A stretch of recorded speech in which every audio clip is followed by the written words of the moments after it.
Second. Okay, it's recording. Okay. Hi, everyone. Today, in this session, we are going to learn about microplastics. So it's in the name. Micro means small, small plastics. What are small plastics? So you see in this picture, in the background, you see small, small particles. They are microplastics. What are microplastics? So microplastics are small, small plastic pieces less than 5 millimeters long. You know, what do you mean 5 mm? You see the other end of the pencil, you see it in a small eraser, that's 5 mm. So these pieces are less than 5 mm. So sometimes we can see them, sometimes it's hard to see those tiny, tiny pieces. So these are very harmful to ocean, aquatic life, and to us too. So how do microplastics form? There are two kinds, primary and secondary. So the first one, primary plastics are, they form from cosmetics, clothes, fishing nets. So the clothes, again, two kinds, natural, synthetic. Synthetic means plastic, polyester. Those are not natural. So look at this one. This is a polyester. So the fibers released from this cloth are also called microplastics.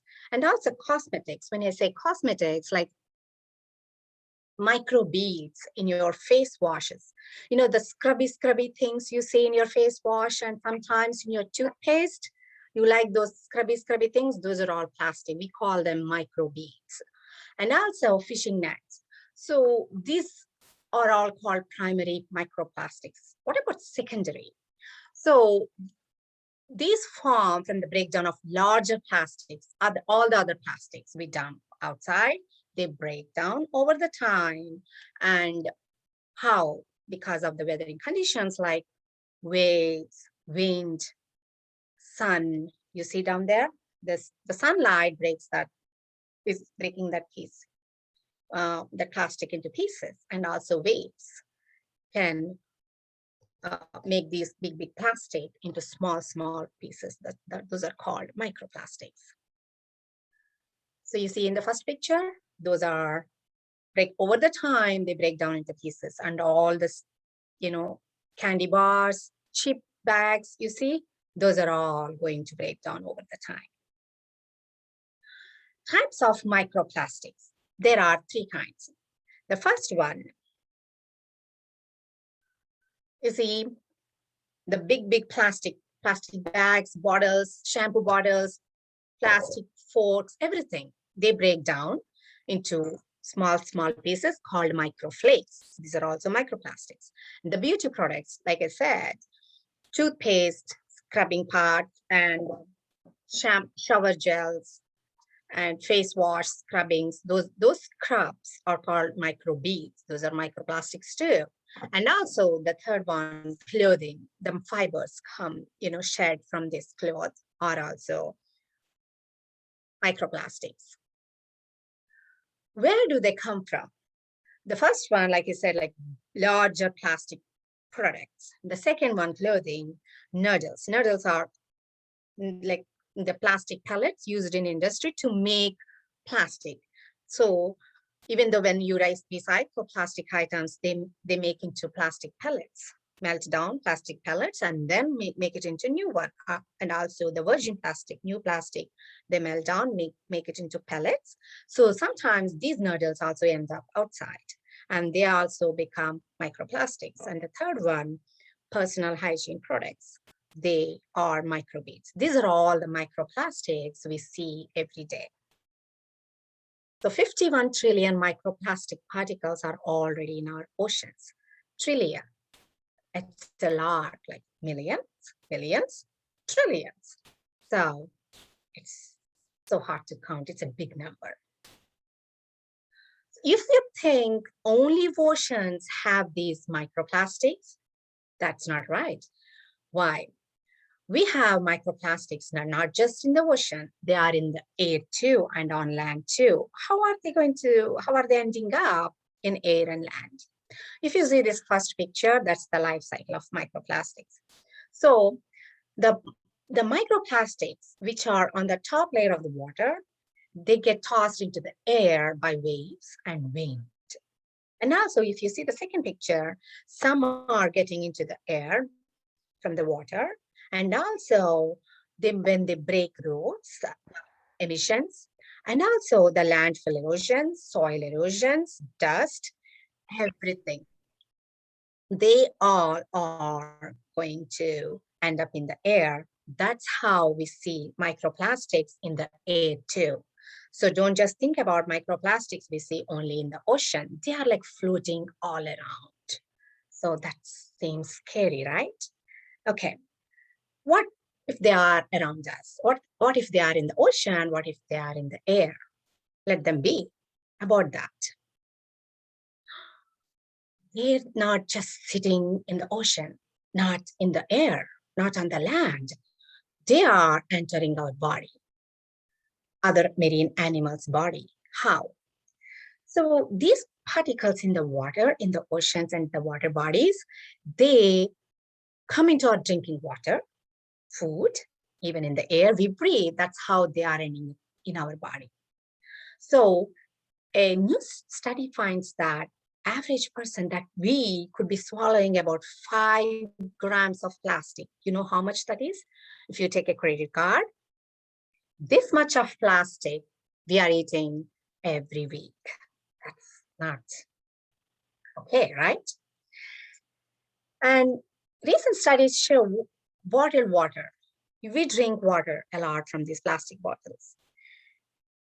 In this water bottle, they have microplastics inside. Especially during the summer, we should avoid them because the heat makes the plastic break down and they get into the water and we are drinking. That's how these plastics, microplastics are ending up in our body. And these are all like very small particles. We can't separate them. It's hard to separate them. So what if they are ending up in our body? What happens after they are inside our body? They can be very dangerous. Why? If I give you a plastic piece or plastic bag for your snack or lunch or dinner, would you eat that? No. Why? You know that that's not food. Your tummies cannot digest, cannot process plastic because it's not food. So, but when these microplastics are entering through air, food, and water, what happens? Our tummies can digest it. Then we are getting stomach, tummy-related problems. So those are not good. And another one, the plastics which are in the air, they don't sit nice and calm. They're attracting other toxins, which are not good for us. So they bond with them, they make friends with them. And those toxins, along with the microplastics, when they enter our body, so they cause cancers, they disrupt our hormone imbalance, which cause reproductive problems and weak our immune system. So that makes us very vulnerable to other diseases. So even low doses also can affect our bodies. And also, if you see this picture, plastic bag, you see, and that turned into microplastics in the ocean. And what happens? The fish is eating it. And also they can get into salt. And then what happens? We are consuming it. So at the end, even though whatever we threw outside, it's what goes around, comes around. It's coming back to us. So we are ending up with all these microplastics. And if you see this picture, the man, he's breathing the plastic in the air that causes his airway diseases in the lungs. What can we do to reduce microplastics? Now we know that the microplastics not just in the water, they are in the air. And also they are in our home in the dust. If you have carpet, the microplastics can be in the dust. And also, so how can we avoid this? We have to, because you know that these are not good for our body. The first one, drink tap water or bring your water bottle. Avoid these plastic water bottles. That's the first one that we have to do if we don't want microplastics in our body. And then heat food in or on the stove. Avoid microwaves, or only use glass or steel to heat up your food, not the plastic. Because like I said, when the plastic exposed to heat, they release microplastics. It breaks down. And buy and store food in glass and silicone. Like, avoid buying foods in plastic. For example, you need a ketchup bottle. You can go for a glass one, peanut butter jar, peanut butter jelly, those jams, sauces, whatever. Try to find the glass one. Eat fresh food as much as possible than the processed food. Vacuum regularly. So when you vacuum, you are going to get rid of all the dust and microplastics in them. Work with your community, look for zero waste groups, or how to avoid plastics. These kind of sessions, if you attend, you will know what they are, how dangerous they are, and how to avoid them. And avoid using face wash, toothpaste, shower gels with the beads. You see the commercial products which have beads, those beads are plastic. Imagine rubbing our bodies with the plastic.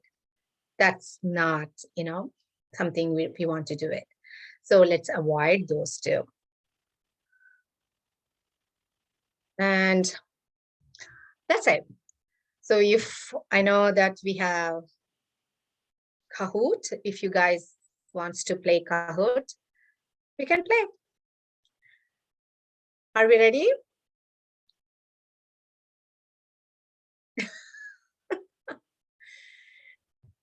Yes. Okay, should I share it? Yeah, let's go ahead, share it. Okay.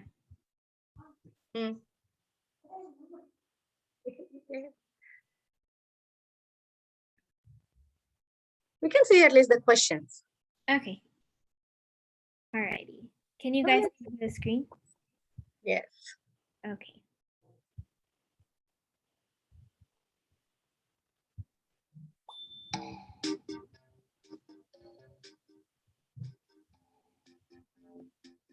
Saujanya, you can enter that number if you want to play, or it's up to you. We can at least see the questions.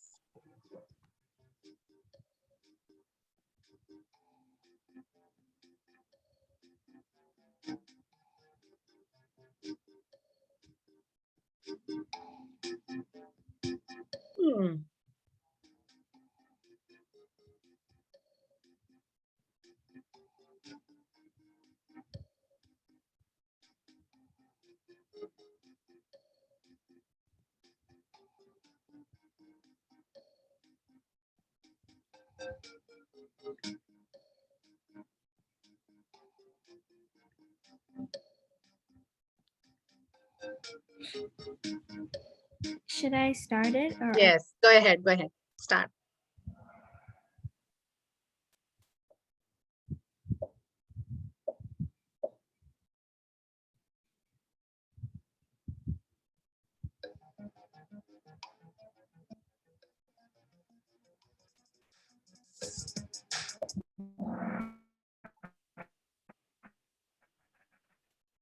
Oh.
Awesome.